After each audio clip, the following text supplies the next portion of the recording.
Oh mon Dieu, les propagandistes, les Guinéens, opportunistes, pro-max. Écoutez ce monsieur. Maintenant, c'est les Africains des autres pays qui nous donnent ce qu'on appelle leçon de morale par rapport à ce Doumbouya qui n'a aucun respect de la parole donnée. Quelle honte. Venez là, suivez et partagez cette vidéo-là. Mamadi, honte à vous. Écoutez ça. Malhonnête possible et au bout de 3 ans n'a posé aucun acte qui peut réveiller la flamme patriotique de son pays et aujourd'hui hésite, trahit sa parole. Quand on s'engage en politique, on a une morale. S'il faut aujourd'hui qu'un jeune Africain ne vienne même pas défendre la parole donnée, qu'est-ce qu'on construit en Afrique? À partir du moment où ceux qui sont des intellectuels africains, docteurs, mettent même pas, comment je vais dire, l'accent sur ce qu'on appelle la morale, la parole donnée.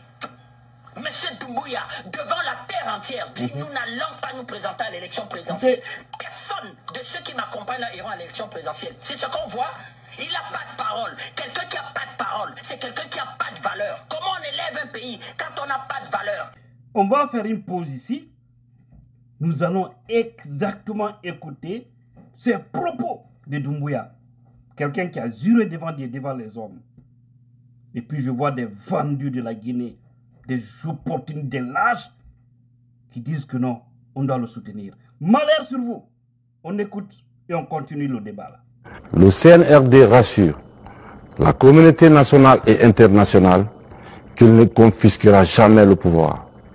Les membres du CNRD, du gouvernement et des autres organes de la transition n'y feront pas acte de candidature aux prochaines élections. Je voudrais ici réitérer mon engagement que ni moi, ni aucun membre du comité national du Rassemblement pour le développement et des organes de la transition ne sera candidat aux élections à venir.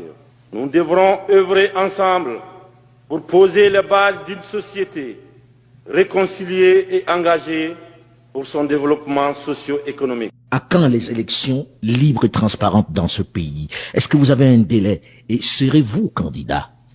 Je pense que j'ai été clair et je vais l'être aujourd'hui encore avec vous, que ni moi, ni aucun membre de cette transition ne sera candidat à quoi que ce soit. Ok, continuons. Je reviendrai juste après. Voilà, c'était juste pour rappeler, rafraîchir la mémoire de certaines personnes. Les intellectuels de ce pays, est-ce que vous existez réellement? Les cadres, les sages, est-ce que vous existez en Guinée? Voici un Africain, panafricain qui nous donne une leçon de morale. Honte à toutes ces mauvaises personnes qui sont en Guinée, qui refusent de réagir face à cette situation dangereuse de notre pays. Allons-y. Mettez-nous les images du Vietnam, s'il vous plaît. On fait honte. On fait honte. Vraiment. Et vous venez, voilà le Vietnam. 4 millions de tonnes de bombes américaines. C'est le patriotisme, c'est l'engagement patriotique, c'est la souveraineté qui a mené ce pays-là. Ça ressemble à Conakry, mais vous avez été à Conakry. Jamais. Vous savez ce que les Vietnamiens ont? Vraiment. Les Vietnamiens ont le café, ils ont la noix d'acajou, et ils ont une filiale de Samsung. Ils exportent les ordinateurs et le matériel de télécom. Regardez ce qu'ils ont fait du Vietnam. C'est tout. Ils n'ont rien, ils n'ont pas de bauxite, rien. Voilà le Vietnam. 4 millions de tonnes de bombes. Voilà. C'est le patriotisme, c'est ça être sérieux. Vraiment. Qui a subi un ancien légionnaire, de caporal à général de corps d'armée. C'est sérieux? Franchement, c'est pas sérieux. Franchement. C'est révoltant. Voilà pourquoi les gens veulent le pouvoir. Et à partir de là, tous ceux qui sont autour, qui croient qu'ils peuvent gratter aussi un petit quelque chose qui les arrange, ils sont là. Il y a des valeurs qu'il ne faut pas qu'on défende en Afrique. C'est-à-dire que quand on est un intellectuel africain, on doit dire niet. Oh. Niet. Pour développer notre continent. Où sont ces Nous avons intellectuels? salué ici l'action de Doumbouya de ne pas vouloir de ne pas vouloir participer à un embargo. Il joue. Monsieur Doumbouya joue sur ce qu'on appelle, il se joue les équilibristes. C'est-à-dire qu'il donne des gages à tout le monde. Il va aux Nations Unies. Nous ne sommes ni pro-russes, ni pro-occidental. Mais il faut avoir une vision. Tu es alors quoi? Tu es quoi? Donne une vision. Même nos amis Sonko, Sénégal 2050, Macky Sall dit ils ont plagié mon programme. C'est pas grave, Sénégal 2050. Et nous avons demandé aux Sénégalais, soyez cohérents, cohérents, donnez-leur une majorité absolue. On aura les résultats d'ici la semaine. Peut-être on organise. Mais cette Doumbouya veut aller au pouvoir. Il veut partir au pouvoir. C'est tout. Pas de problème d'aller au pouvoir. Vous allez gouverner, vous allez au pouvoir avec qui? C'est ça. Dans cette transition, ceux qui sont là, sont qui? Où sont les gens sérieux? Pourtant, les Guinéens sont des juristes, sont des économistes, ce sont des intellectuels, les Guinéens. Mais les ambitions pouvoiristes, le fait de ne pas faire la part des choses, je l'ai dit pour le Cameroun, de se mettre ensemble sur les intérêts vitaux du pays et laisser ce que je peux appeler les débats politiciens et politiciennes. Mais on peut tout reprocher à M. Alpha Condé. Nous l'avons reproché à M. Alpha Condé ici, ces doubles amitiés. Le fait de vouloir en même temps s'engager dans une nouvelle voie avec la Russie et la Chine, mais conserver ce qu'on va appeler l'international socialiste. Garder les amitiés de l'international socialiste qui, eux, voyaient d'un très mauvais œil l'intrusion sur leur gâteau, les mines guinéennes, de l'entrée de la Chine et en quelque sorte même en quelque sorte de la Russie. Merci.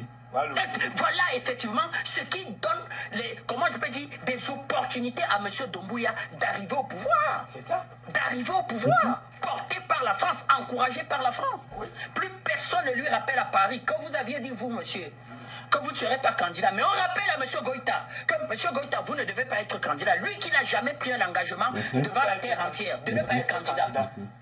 Mais on ne rappelle pas un monsieur. Non. Quand on n'a pas de parole, on n'a pas de valeur.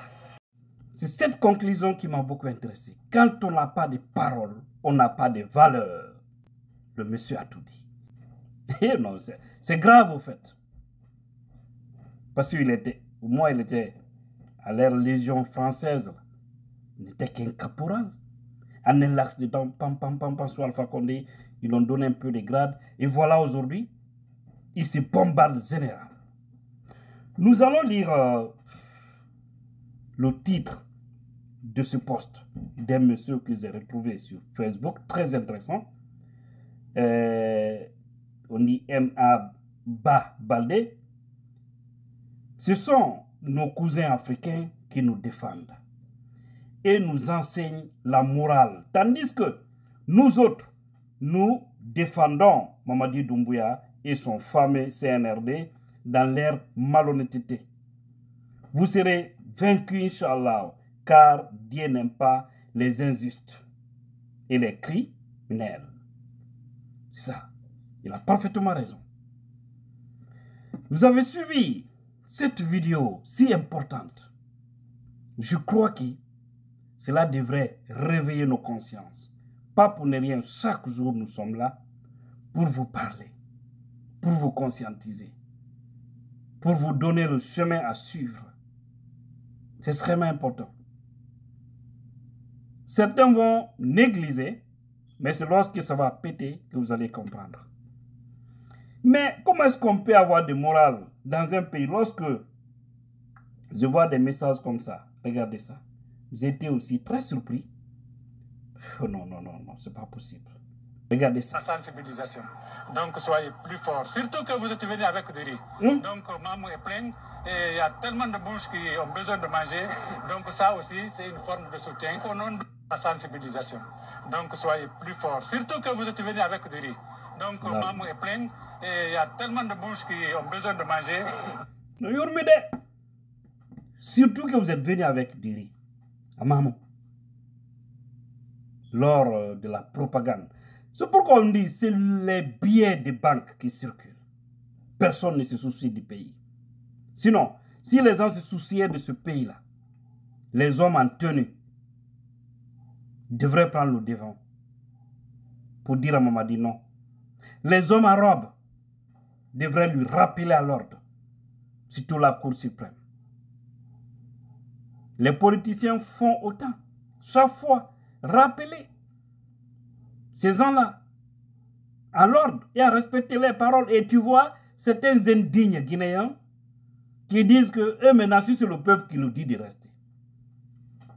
Quel peuple? Vous parlez au nom de quel peuple? Quel peuple? Parce que ne minimisez pas cette majorité silencieuse qui ne dit rien.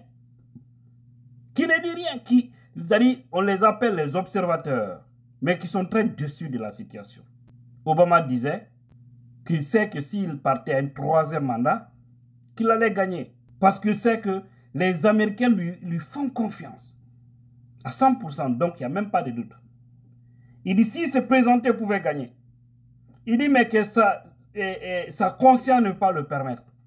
Parce que d'abord, les lois du pays l'interdisent.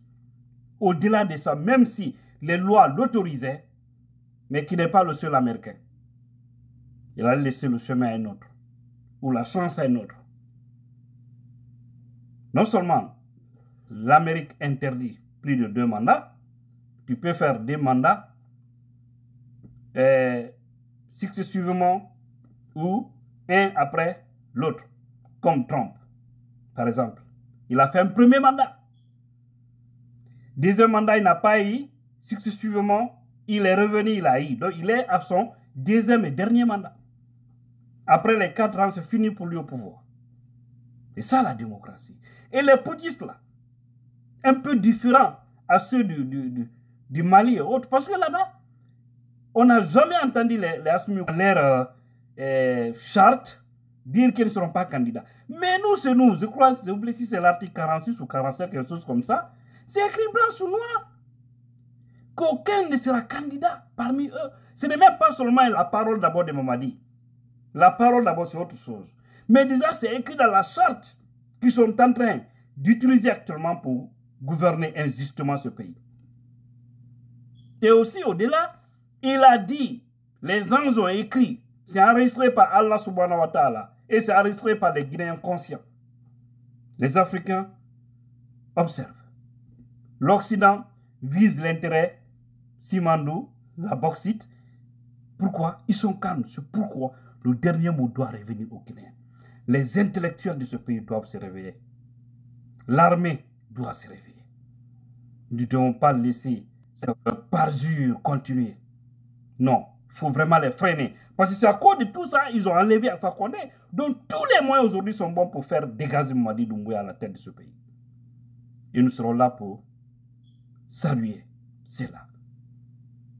Il faut que vous le compreniez. Si vous le faites, tant mieux. Si vous refusez, laissez le pays dans ses mains. Peut-être un jour, les Guinéens vont se réveiller avec une très très mauvaise nouvelle par rapport à cette situation actuelle. Et si vous le poussez, il va rester.